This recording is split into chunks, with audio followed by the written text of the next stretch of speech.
everybody. Welcome to the Sharon and Joe Show. My name is Sharon. Hey, everybody. My name's Joe. So Joe and I thought that a good video for tonight would be not a reenactment, but we'll discuss a conversation we had the other night regarding no contact. Now, I know not everybody can do this. We do understand that. This is just in an ideal situation. Both of us are adamant that no contact is so crucial for your recovery. For both of us, it was like a make or break difference. Yeah, the complete abstinence from the narcissist to stop ingesting the poison that entered your life mentally, emotionally, physically, whichever way it can, to cut off all entrances to that was vital for me to recover not only from narcissism abuse, but from codependency and my own self-worth issues and self-esteem. So eventually I had to get to a point where I went no contact to begin like the inner journey of recovery. Getting the narcissist out of your life, for both of us, oh, you guys, it was absolutely crucial. Because then, it's like Joe said, you can concentrate on your recovery. If you spend a lot of time focusing on the narcissist and what they did and how much they hurt you, or what they did to your kids or your finances, whatever it is, there's no recovery. You'll just be in the grip of insanity. It's like recovery is a process. And I got to the point where I was playing the tape over and over again. Eventually, thank God, I wasn't stuck there. But some people could stay stuck in the process instead of like allowing their spirit to take you all the way through so you could heal. But for me, I had to stop ingesting the poison to have at least enough clarity to focus on, okay, so the narcissist was a huge problem, but what the hell was wrong with me? I stayed with this abuse for 20 years. I better take a look at myself. And I think it's natural to want some finality, some end to it. Joe and I are both no contact with our exes. Paris, well, both my kids are no contact with their father, but, I speak more about Paris. She's older. She's older, and she has said to me, she's like, there are so many times, she's like, I want to just send him an email and tell him to shut up, to just never contact me again, because he sends weekly emails to my children. And she's like, but if I do that, I'm going to break no contact. So I can't do it. And she's so mature at her age, which I'm so excited and proud of, because my God, imagine, Joe, like if you or I were as mature as Paris, where we would be today compared to what we went through. She has quite a bit of wisdom and discernment for somebody her age. I mean, sadly, part of it is because of what she's gone through, but she's adamant. And Joe and I are too. But that doesn't mean that there aren't times that we want to contact the narcissist, to bitch them out, to let them have it. And, Joe always says, it's not who the narcissist is, it's what the narcissist is. You have to remember what they are, not who, because when you put a who, that makes them part of a human experience that we experience, and that's something that we should relate to. And it's a total different entity that you're dealing with. To know what they are is to look at that list in a DSM-5, because they all do basically the same thing, even though there's, a level of differences. They'll pretty much all do the same thing, and they got the same cycle, and you can forecast what the hell is going to happen in the end. Well, and the thing is, too, I made this mistake for a lot of years, and some of you can probably relate to this. I couldn't understand. I was in confusion for a long time, and I couldn't understand why my ex would act the way that he did, because I knew he could be nicer. I knew he could be nice and kind and loving. So I believed, before I knew narcissism, I would think to myself, I just need to get him back there. I know that's who he is. I know that's in him. Never realizing until much later that, no, that wasn't him. He was acting at that time. That was just one part of the cycle. And that's a good prelude for us, because Sharon's been getting Hoovers, I call them the emails, the last couple of weeks. And we're able to play the tape all the way through. We're able to play the tape, remembering what they are. So they're not going to hear a damn word we say. They're not going to listen. They might hear it, but they won't listen to it. But we're not going to get stuck yet. Okay, I want the love bomb stage again, because you don't just get the love bomb. You get the devalue and the discard and all that. So but even like love bomb, yes, you're right. You want that, but you think in your mind that that's real, that it's how they really feel, not recognizing. It's a cycle. It's not even a reality. It's like their own inner reality in their head, and it's like it's not them. It's just part of this cycle of behavior. So we thought for tonight, the other night, Joe and I had this conversation, and it was disturbing, funny, like all at the same time. And it was about what would happen if I broke no contact. Now, so this goes for anybody. We were just focusing on something that had happened to me. At the end, I don't know, I was horrified, but laughing uproariously. When we played it at the end, Sharon had temporarily lost her insanity and played it out, which affected all of us. And now, even if I would break no contact, see, guys, I'm no angel. Like, I could be the first one to admit that the psychopath narcissist that I was with was a huge part of my problem, but I was a bigger part. And just because I have empathy doesn't mean I'm not nuts. Like, I'm a recovered alcoholic and drug addict, but I could go nuts. Even like, and especially that damn narcissist, they were able to trigger all that shit out of me. They got like the worst of the worst out of me. So we'll explain to you the last email that Sharon got, like read it off, and then we'll talk about it, because Sharon had enough courage to say, you know what, Joe, I know that I can't contact him. I don't want to, but I wish I could. Yeah. Because that courage, we were able to bring that peculiar twist that we could have from our mind into the light, and let the light shine in the darkness and say, okay, this is what would have happened. Joe knows me better than anybody. So when we started having this conversation, it went to this insane place. And I knew you were right. Like, I knew what you said. Yeah, it wasn't even about me being right. It's like, when you know what they are, and you know the cycle, you can forecast. You don't have to be a weatherman to like forecast the weather. Like, you know exactly where it's going to go, especially when you lived it for 20 years, you know? So we're going to talk about this email that my ex sent me, the conversation that we had. And then it's kind of like, this is supposed to be funny. Like, it's horrifying. It is.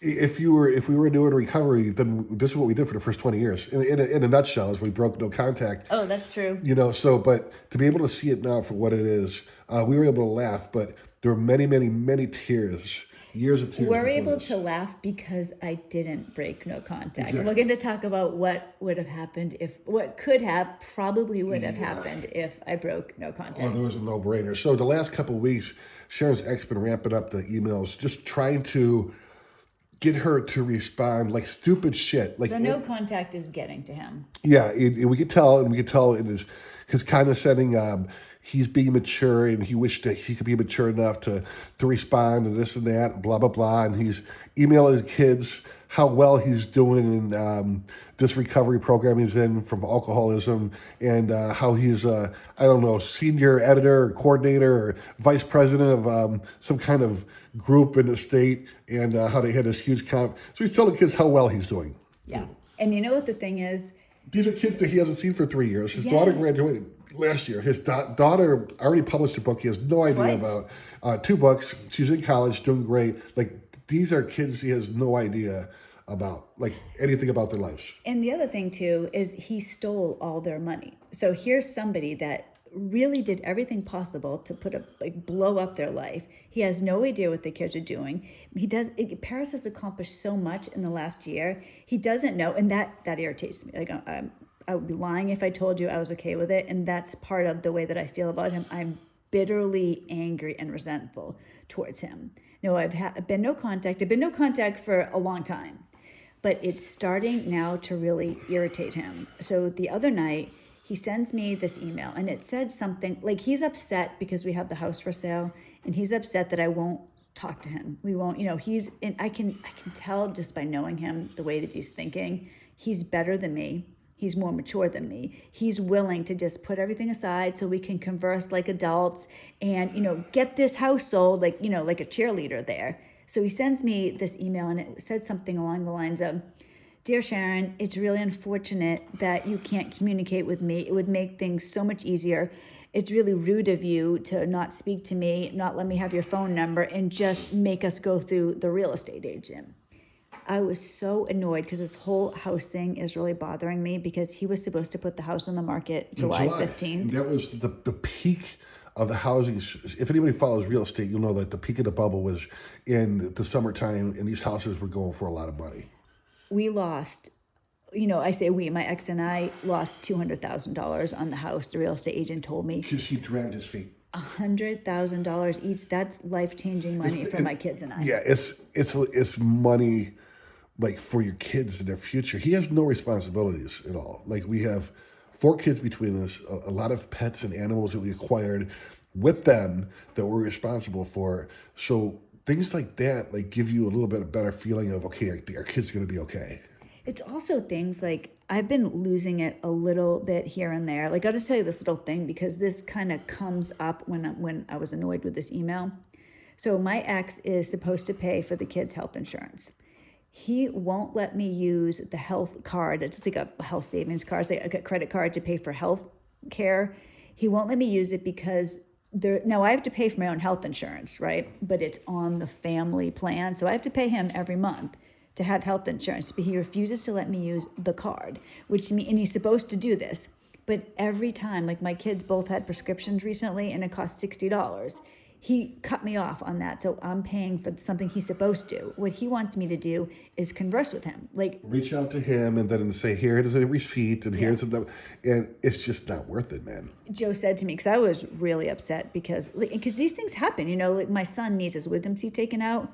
My ex is supposed to pay half of that, but he wants this communication. Like I'm giving him all this information, and then my ex would call the dentist and confirm that it was too much. And Joe, I mean, you said to me, and you helped me feel better because I was really, really upset. And you're like, forget it. I'll pay for it if we have to. Don't worry about it. We're not going to let him have this. And so we keep losing because we're maintaining this no contact. And the narcissist will come in any way they can. So the health thing has been bothering me. The house thing has been bothering me. And I had this fantasy. I knew I wasn't going to contact him. I did know that. It wasn't like maybe I would. But I told Joe I want to contact him and bitch him out. And when I say that, I'm picturing my ex listening to this, feeling bad, and, oh my gosh, I'm so sorry. But Joe reminded me that wouldn't exactly have happened. No, you always have to remember what these things are, not who they are. When you say who, you humanize them and they don't have the same human experience. But so Sharon and I were talking, I was like, okay, so, and not that she was going on, I said, well, let's pretend. So you call him up and you're irate because he's bitching about the real estate, and then you say something like, if you would have fucking put the house in the market in July, like you told our realtors, we would have been getting a hell of a lot more money. Why are you blaming this because you dragged your feet for 6 months? What the hell's wrong with you? What would happen if all you heard after that was a click in him hanging up? And it's not just that, because that would be bad too. But it could have been worse. He could have said, I'm going to be mature about this, and part of my recovery is, we have to talk like adults. You give me a call when you calm down. If you can't act like an adult, I'll talk to you later. Click. Either way, guys, there was one possibility. Joe, if that happened, I can't even express myself right now. Why don't you let them know how I would have reacted to that? Shit. Yeah, like if it was me, like that would trigger me back into a full-blown relapse of my ex was cheating on me and I texted her 40 times that night because she didn't come home for 2 days. Like I would have been calling her up and my God, I would have been on a narcissistic bender big time. And it would have filled his like sick, pathetic, like scrawny spirit up with so much ego that he would have, look at all the texts I'm going to show my friends how nuts she is, and this and that, blah, blah. He would have not that I consider it a game, but this is the thing to understand and always remember when it comes to no contact. Like Joe and I don't do no contact to hurt the narcissist. We're doing it for our recovery. A side effect of that is it drives the narcissist insane. That's not why we do it. It just happens to do that because narcissists are energy vampires. They need other people's fuel. And how dare you not contact them? Exactly. So what would have probably happened is, Sharon was at work. She would have left work, maybe got fired. If not, she would have tried to call him back. He wouldn't answer the phone, of course. And then she would have texted him like 10 times. He wouldn't, and then he eventually came to me. Then, in my defense, I would have said, hey, listen, this is the decision that you made. I told you how I felt. I told you the truth of what had happened. Please don't involve me in this decision. And you would have freaking went off on me. And then I knew my life would have been miserable for at least the next 72 hours. 24 hours especially, I'm not going to get any sleep. It would have caused a rift between us. Big rift. In a big argument, and a couple of things could have happened. You could have gotten so pissed off that you could have lost your shit and drove up to New Hampshire, like in like this fog and this temporary insanity. You could have gotten freaking, and you don't drink, but you could have like been like, fuck this, and like just went up there to go to how do you say, what's another word for to go pay him a visit? Yes. And the thing is, in a drunken rage, like where the next phone call I get from you is 3 hours later, and you just went through the New York, whatever, what do you call it, toll booth? Yeah, the toll booth, and you're calling me from New York, all upset, drunk behind the wheel of a car, like just total in a rage. And I'm pleading with you to come home. Your kids are like, "Where's mommy at?" This and that, blah blah blah, and like you get a DUI that night, or like. It's just that was just one. That was just for hanging up or saying don't. Like just that was just one scenario. Another scenario. These are all realistic, guys. Because as I always tell you guys, I'll be the first to tell you that I'm nuts. Like you don't got to worry about the narcissist. I got my own issues. I have empathy. That doesn't mean I'm like all sane all the time. Especially with these things, they just tend to drive me wacko. Another one would have been like where you were having a conversation with them, and he would have started putting you in corners, like. Well, the kids I haven't talked to the kids for like 2 or 3 years. I'd really appreciate it if you could do this for me or you could do that for me. And by the way, I think it's only fair that I get your phone number now. According to the courts, you agreed to give me your phone number, and I don't want to have to put this divorce on delay. It's not totally over yet. It could have went. I actually did not promise to give him my phone number, which is why I don't have to do it, but he keeps asking for it. Yeah, it could have been in a way where he retracted the divorce and that it went back to court. And eventually, in one of the conversations, you would have lost your shit. He would have really known what you wanted, what hurts you the most. Oh, okay, the kids. All right, well, I think it's only fair that I see them every other week and they come up here and this. It could have went sideways real fucking south. And then you and I could have like broken up over it. That's all true stuff. I think the bigger thing is because I don't know that I would go to that second scenario. I really don't think so. The first scenario, the worst one, I could see that, you guys. If he hung up on me or was condescending on the phone, I would know, like I've lost. And not that it's a game, but in a way, like it does give you some satisfaction to know, like I did this. Like I don't contact this thing. No contact. A synonym for that for me is self-dignity. Yeah. It's dignity to myself. To understand and be humble enough to know, like, no better than worse.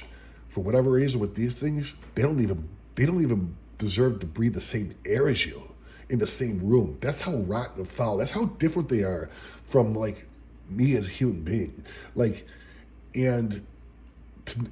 Once that no contact is broke, you lost. Like you engaged, and you can't get it back. You can't take it back. Yeah. And then you gave him all your power back. Yeah. Like where he knows that it's a game to them. They know that your you're entire done. recovery would be over at that point. And Joe's right. I would have been so mad at him for not, because what I would want, because if I had broken no contact, right, and then my ex is rude and condescending, immediately I would turn to Joe for comfort. And if he said to me, you know what, I told you not to do it, I don't want to be involved in this, I would have lost it. Like I really think there would have been a temporary insanity on my mind, and I could see myself. Me too. Like it's just not just you, but anybody, especially when dealing with these things. Like you did a total relapse. I don't know if you lost anything or not. Like I know that I would have lost my self-respect, and it took me years to get that back. It would have hurt my ego, but like knowing that just catapulted them. If they were doing shitty before that just catapulted their ego to a whole new planetary system where they're in seventh heaven now. Well, it's like you always say, like you said earlier, what is a narcissist? What a narcissist is a thing that is playing a game, and they want to one-up you. You not contacting them is unacceptable. Abstinence for a narcissist, no, you are their toy. They don't want to give you up. They own you. Yes, exactly. They own you, and we knew both Sharon and I towards the end. The only way out of a parasitic relationship is if the host goes or if the parasite goes. I mean, stops breathing. That's it, and we knew that. We played that tape through, you guys, and at the end, we were laughing our asses off because we knew. Like, it's just, when you know the truth, you just know it. When we brought it to the light and talked about it, which is important, you're courageous enough to tell me how you're feeling. Like, the light showed the truth about what would have happened. And it could have been not just you and hurt your feelings, but imagine like it affected the kids, this could have been a total breakup on our end. It could have got real bad. You know what I mean? There's could have been things that were said that you can't take back. Like, it could have been, I always say, like, it's life or death. Like, I don't play it. It's not a game to me. This is life or death. It could have made a bad situation like 100 times worse. Then what? Then you're left what? Just destroyed again. Exactly. Because, you're in a rage over the narcissist. Then, like if I'm using myself as an example, I have gone so long, no contact. It's driving my ex crazy. And that gives me some satisfaction, like, and I'm not, I don't want to say that like I'm trying to play a game with him. You're being human. But like, yeah, it's been a very difficult recovery. And so for me to actually have like the fortitude to, all right, what, I'm not going to contact this person, and I'm doing it despite everything he says. It gives you, and that's been part of my recovery, a huge part of my recovery. So to break no contact, he would have one-upped me to a tremendous degree. Now I'm in a fight with Joe. I'm pissed off at Joe. I'm mad at Joe. I'm recklessly driving to New Hampshire, and it would just, when he said that, yes. It could happen. I probably, like, for me, I not only relapse in my codependency recovery, I'd probably drink. I'd probably relapse in alcohol.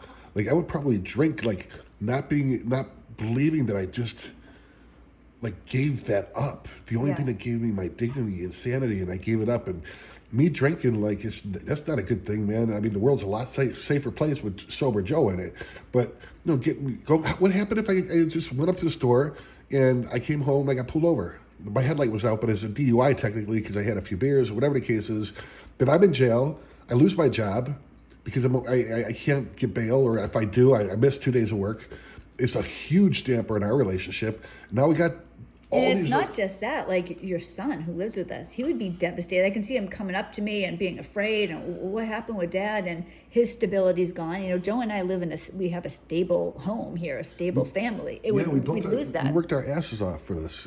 God, especially, we give all the credit to God. But like, remember, like, not only what you're dealing with, but there's a corroding thread, like an underlying thread of evil that we're dealing with, that the narcissist is just a puppet. And it's not like, I'll always know this, it's not like whatever evil energy is driving them likes them.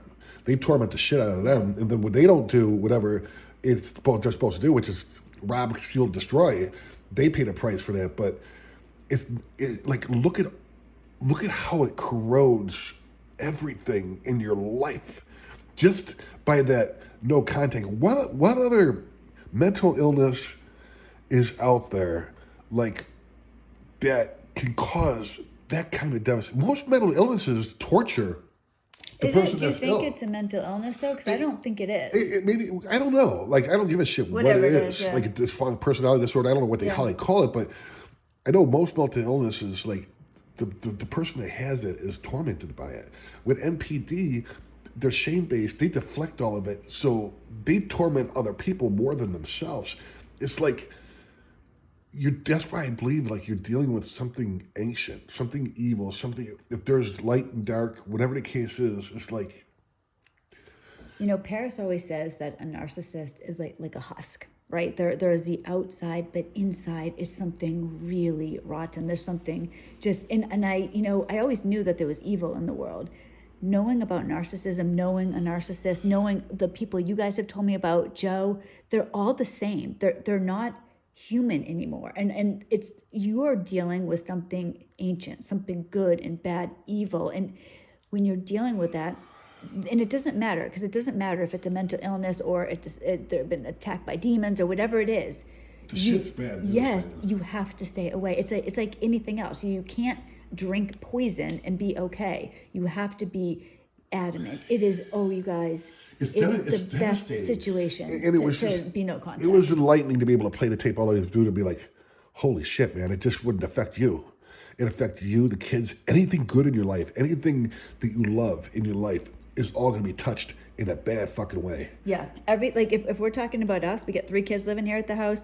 Joe and I, the whole house would have been in an absolute disarray. The kids had been freaked out, afraid. Joe would be ticked off. I'm going crazy. Who knows, what's going to happen next. And one person doesn't have that kind of power. Yeah. So that's why I always kind of like, there's certain ones that I think that are just, to just evil in a way where they're influenced by something that they don't even know about, and it's something much bigger than me, than Joe, where it can affect not only me but everybody and anything good in my life. It's always more than you can handle. You might think, and I thought this for a long time, well, you know what, he's having this problem or that problem, and I know it can be fixed, and you're so desperate. If you're like me or like Joe, and this is your family, your husband, your wife, and you have kids, and it would be such a preference to have this person, if they were, change or recognize what they did wrong. But for us, literally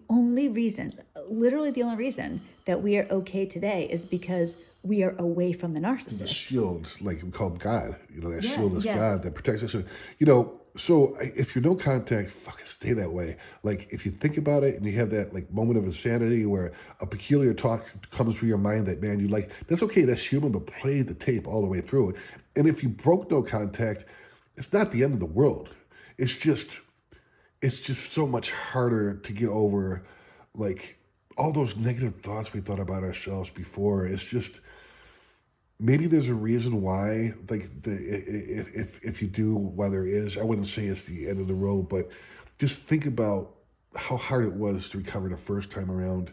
And if you don't have to, don't. And if you do, as long as you're still breathing, you got a chance. The war's not over yet, but it's just, I don't want to play the game because it's not a game for me, man. The reality is this video is really for anybody who is contemplating breaking no contact, believing that the narcissist can be different, or if they understood how I feel, if only I could tell them this. Or they need to release the anger, and you want some type of finality. Need to get out. Like I told Sharon, I was like, I had to accept the amends that I never got from her, and the closure came from knowing what they are, and what they are is in the DSM-5. In the cycle, they're not even a person; they're a cycle. You're not going to get any satisfaction out of breaking no contact. It's going nothing to positive. be exactly. Nothing positive is going to happen. There's nothing good that can come out of breaking no contact. If you are dealing legitimately with a narcissist, oh, you guys, I'm telling you, please hold off if you can. Tell yourself, because maybe you'll feel better tomorrow. All right, if I still feel this way tomorrow, I'll contact them. And keep trying to push it forward. Send Joe an email. We'll write back to you and help you through it. Sharon and Joe Show @gmail.com. We get it. We both have been there. I would love, you guys, like just straight up, I would love to bitch my ex out, slap him across the face. That would be so satisfying, but it really wouldn't be. And I know people that have broken no contact and they've recovered. Like it wasn't the end of the world. They shared with me though how difficult it was in the struggles. And it's like they didn't have to start from the beginning, but they had to go back to the basics of what are these things? Like I have to stop ingesting the poison. I got to get my sanity back. And they told me they did a lot of work. They're stronger than I am. And they share. Like, yeah, this is what I did. Like, there's no bad example. Don't do what I did, But it's just safer to stay on the side that you're on. So I hope you enjoyed this little scenario of Sharon going insane, because that is a very likely scenario if this happened. I'm not like this typically, but when you're dealing with a narcissist, there's something that just, it would set me off in a bad way. And I do not think it's an exaggeration to tell you that I would be temporarily insane, blind with rage. Yeah, whatever's in them, it like starts to come into you, man, and then it goes into the people that you love, and it's just bad news, man. So I think, Joe, I will stay here with our family, and we'll just continue going no contact and live our life. What do you think? Yeah, and it's not like we have to be paranoid about going no contact. It's like we have a relationship with God. He's a protector, our armor, and we live our lives to the best of our ability and try to stay grateful for the things that we have. 100%, I agree. So, Joe, thank you for being here with us today. I always like it when you're on. Thank you. I love being here. So I will see you guys on Wednesday, and Joe will be here next Monday, probably. And if not, you can just have me. But I guess that's it. I hope you guys have a great week, and I'll talk to you on Wednesday. Bye, everyone. Have a good day, guys.